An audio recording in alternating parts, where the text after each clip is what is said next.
وليش مهم إن الإنسان يعرف قيمه؟ طيب خليني هسأل سؤال أو هقول قصة هرجع بعدها لموضوع القيم. كلنا حافظين بحكم الكلام اللي بيتقال في مختلف الديانات مقولة كده، احنا مخلوقين ليه؟ لو سألتي اي حد النهاردة تابع لأي دين هو حافظ هو مخلوق ليه، هو حافظ الكلمة، لكن لو سألتيه معناها ايه كلهم هيتلخبطوا وكل واحد يطلع حاجة من دماغه. حلو، هم حافظين الكلمة ولكن مش فاهمين معناها. فدايما في الجلسات او في الكورسات بنكشفهم كده، بخبطهم خبط عشان تفوقوا.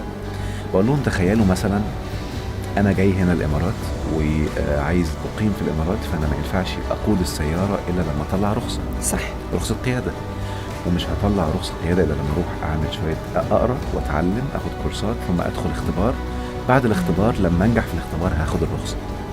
طب انا النهارده في الاختبار وقمتي انت يا موزه مكلماني، ايوه انت فين؟ انا في اختبار. اختبار ايه؟ هرد اقول لك ايه؟ اختبار تعلم القياده. صح، هرد بمنتهى الوضوح. صح، انا عارف ان في اختبار تعلم القياده، ولما انجح في الاختبار واخد الرخصه دي جنتي، هبقى سعيد. أيوة صح، دي الجنه صح. بتاعتي. حلو كده.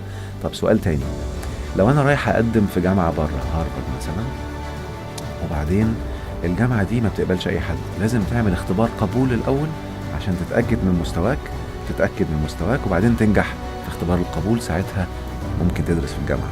وانا جوه الاختبار وانت كلمتيني، انت فين؟ انا في اختبار. في اختبار ايه؟ هقول لك في اختبار قبول جامعه هارفارد. صح. حلو. دلوقتي اي حد يسالني في مجتمعنا العربي احنا جايين الارض نعمل ايه، هيقوم يقول لي احنا جايين الاختبار. فاحنا في اختبار ايه؟ يهنج على طول، ما يعرفش اصلا انت في اختبار ايه. صح. الرؤيه مش واضحه. صح. هنا المصيبه، انت مش عارف انت جاي بتختبر لايه، بتتجهز عشان ايه، ما تعرفش.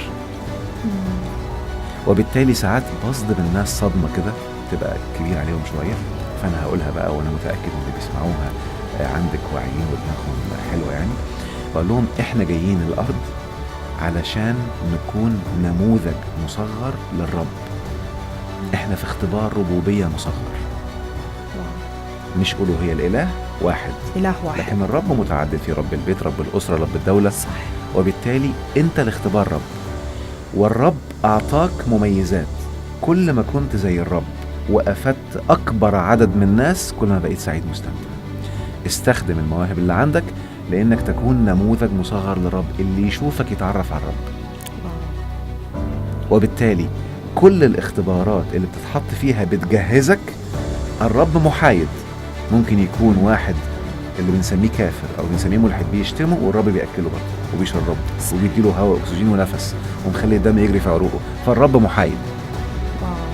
وبالتالي اول اختباراتنا انك تكون محايد، ما تبقاش رافض. مستحيل تبقى زي الرب وانت رافض وبتعكنن وبتنرفز معايا. ثانيا الرب عفو، وبالتالي اول ما تبقى عفو للمحيطين هتبدا تكتشف رسالتك. خلي بالك ان اللي ماشي غلط مش هيكتشف رسالته اصلا، صح، لانه بيعمل حاجات تلخبط الصوره دي. عشان كده بقى كل التعاليم الدينيه في كل الكتب السماويه جايه تطهرك وتنظفك عشان تشوف رسالتك ايه. لانك لما تشوف رسالتك ده ميلادك الحقيقي. في ميلاد جسدي، ده ميلاد فيك. الميلاد الحقيقي هو يوم ما تكتشف انت جاي الارض ليه، وده بداية عيشك للجنة بجد. فانا مهم ابقى عارف رسالتي ايه. طب انا هعرف رسالتي ايه ازاي؟ لازم اكون محدد ايه قيمي. ايه القيم اللي انا هضيفها للاشخاص اللي حواليا، وبالتالي لما هياخد القيمة دي فانا كده بقيت انا بنشر هذه القيمة، فبقيت نموذج مصغر للرب. وبالتالي الشخص ده يبقى سعيد فيستفيد من قيمتي وهيدي لي قصادها مقابل، فانا كده خدت وين وين سيتويشن، اللي هي انت استفيد وانا استفيد. صح. فبالتالي هبقى سعيد بإفادته مش بالفلوس. يبقى اول درجة لازم افهمها عشان ابدا اكتشف رسالتي، ان السعادة تكمن في عطائي للقيم مش في اخذي للمال. القيم موجودة كلنا بتفاوت بدرجات مختلفة. حلو كده.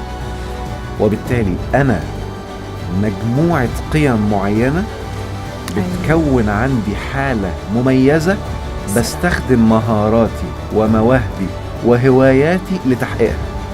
فانا انا مثلا ممكن اكون عندي 60% عطاء، و40% خلق وابداع، الله. و30% كرم، ومثلا 10% توحد، او اللي بنسميه ان انا متفرد معايا مميز وواحد في الحته دي. خلاص. عندي مثلا قيمه زي الحريه. مجموعه القيم بتاعتي دي بتبقى مشكله بالنسب دي عندي لوحدي بس. الله. فانا مثل خلطة بستخدم يعني. الخلطه بتاعتي. ايوه. الخلطه دي بقى انا بستخدمها لاني اشحن الناس واغذيهم بالقيم دي.